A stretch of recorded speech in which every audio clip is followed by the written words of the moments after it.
Scientist असली वाले कह रहे हैं कि उन्होंने डायर वुल्फ को वापस ले आए हैं। ना कोई ड्राइंग, ना कोई एनिमेशन, ये एक जीता जागता सांस लेता हुआ जानवर है। आखिरी बार किसी ने इसे जिंदा देखा था लगभग 10,000 साल पहले। ये बर्फीले दौर के बादशाह थे और अब टेक्सास की एक कंपनी की बदौलत शायद ये फिर से जमीन पर चल रहे हैं। लेकिन असली अजीब बात यह है, ये कोई जुरासिक पार्क जैसी फिल्म नहीं है, ये सच में हो चुका है। और इसके पीछे जो साइंस है, बिल्कुल असली, बहुत रिस्की। और शायद हमने एक ऐसी लाइन पार कर ली है जो अब वापस नहीं आ सकती। जब लोग डायर वोल्फ सुनते हैं तो सबसे पहले गेम ऑफ थ्रोन्स वाला बड़ा सा भेड़िया याद आता है। चमकती आंखें, इतना बड़ा कि उस पर सवारी की जा सके और इतना ताकतवर कि इंसान को फाड़ डाले। लेकिन असली डायर वोल्फ, वो भी डरावना था, लेकिन कोई फैंटेसी नहीं, असली खतरा। डायर वोल्फ कैनिस डिरूज आज के भेड़ियों से बड़ा, भारी और ज्यादा ताकतवर था। सोचो, जैसे कोई प्राचीन पिटबुल, लेकिन झुंड में शिकार करने वाला। ये विशाल जानवरों का शिकार करता था, जैसे बर्फीले दौर के बाइसन, जाइंट स्लॉथ, यहां तक कि छोटे मैमथ भी। और ये पूरे नॉर्थ और साउथ अमेरिका में पाया जाता था। लेकिन जब आइस एज खत्म हुआ तो खाना भी खत्म हो गया, और डायर वोल्फ भी। कम से कम हमें ऐसा ही लगा। अब आते हैं आज के जमाने में। टेक्सास की एक बायोटेक कंपनी कोलोसल बायोसाइंसेज का मिशन है खत्म हो चुके जानवरों को वापस जिंदा करना। हाँ, ये सच में हो रहा है।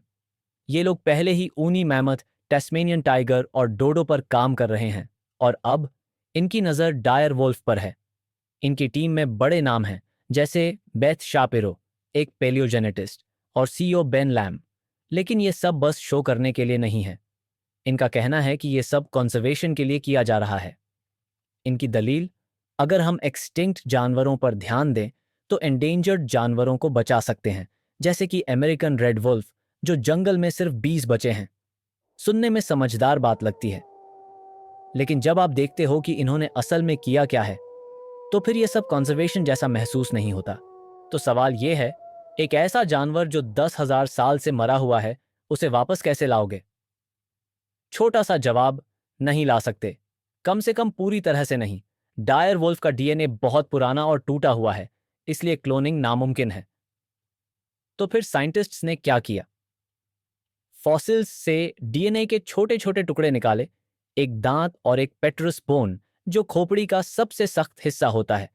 फिर इन टुकड़ों की तुलना की गई मॉडर्न ग्रे वुल्फ के डीएनए से। क्रिस्पर नाम के टूल का इस्तेमाल करके उन्होंने जीने बाय जीने एडिटिंग शुरू की। धीरे धीरे ग्रे वुल्फ का डीएनए बदला गया, डायर वुल्फ जैसा।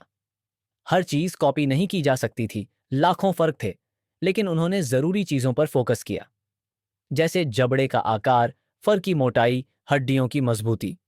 और जब ये सब हो गया तो उनके पास कुछ नया था, कुछ जिंदा। अब बात थोड़ी डरावनी हो जाती है।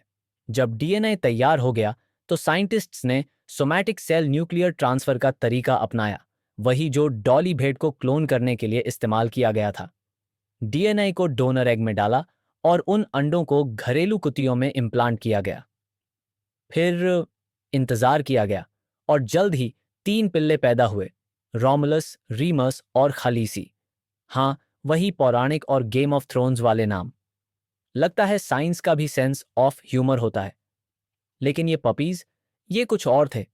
किसी भी आम कुत्ते से बड़े, मौजूदा भेड़ियों से भारी, हड्डियां मोटी और आंखें तेज और गहरी। और जब ये हुक्ते थे, लोगों ने कहा, ये आवाज नेचुरल नहीं लगती। अब तुम भेड़िए नहीं देख रहे हो, तुम कुछ ऐसा देख रहे हो जो लौटना नहीं चाहिए था। कोलोसल का कहना है, ये जानवर किसी जू में नहीं है, ना कोई साइंस एग्जीबिशन। इनको शिफ्ट किया गया है एक विशाल 2000 एकड़ प्रिजर्व में, जो आइस एज जैसे माहौल की नकल करता है। ना कोई फेंस, ना कंक्रीट, सिर्फ कुदरती जंगल। लेकिन सवाल उठता है, क्या हम ये सब नेचर के भले के लिए कर रहे हैं, या हम खुदा बनने की कोशिश कर रहे हैं सबसे महंगे एक्सपेरिमेंट जोन में?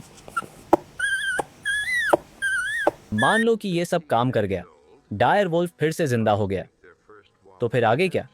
कोई डिजाइनर प्रीडेटर, ऐसा मैमथ जो क्लाइमेट चेंज सहन कर ले, इंजीनियर्ड जानवरों से भरा हुआ थीम पार्क, और अगर अब एक्सटिंक्शन का कोई मतलब नहीं रहा, तो फिर किस चीज का है? क्योंकि हकीकत यह है, जब हम इवोल्यूशन को अपने हाथ में ले लेते हैं, तो हम नेचर के नियम नहीं मानते, हम खुद के नियम बनाने लगते हैं। और वो सिर्फ जानवर नहीं बदलते, वो सब कुछ बदल देते हैं।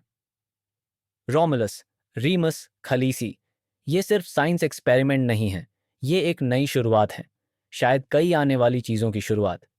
और आगे क्या होगा, कोई नहीं जानता। तो क्या हमने डायरवोल्फ को वापस लाया? कहीं ना कहीं, थोड़ा बहुत, शायद। लेकिन एक बात तो पक्की है, हमने कुछ वापस जरूर लाया है। कुछ जो सांस लेता है, कुछ जो चलता है, कुछ जो ऐसे हुकता है जैसे 10,000 साल से लौटने का इंतजार कर रहा हो। कमेंट्स में बताओ, क्या ये सही फैसला था, या हमने ऐसा दरवाजा खोल दिया है जो अब बंद नहीं होगा? अगर तुम्हें ऐसी कहानियां पसंद हैं जहां साइंस अजीबो गरीब से मिलती है, जहां फैक्ट्स भी फिक्शन लगें, तो सब्सक्राइब जरूर करना। ये है मिथिकल बीस्ट। जिज्ञासु रहो, खौफ में जिंदा रहो।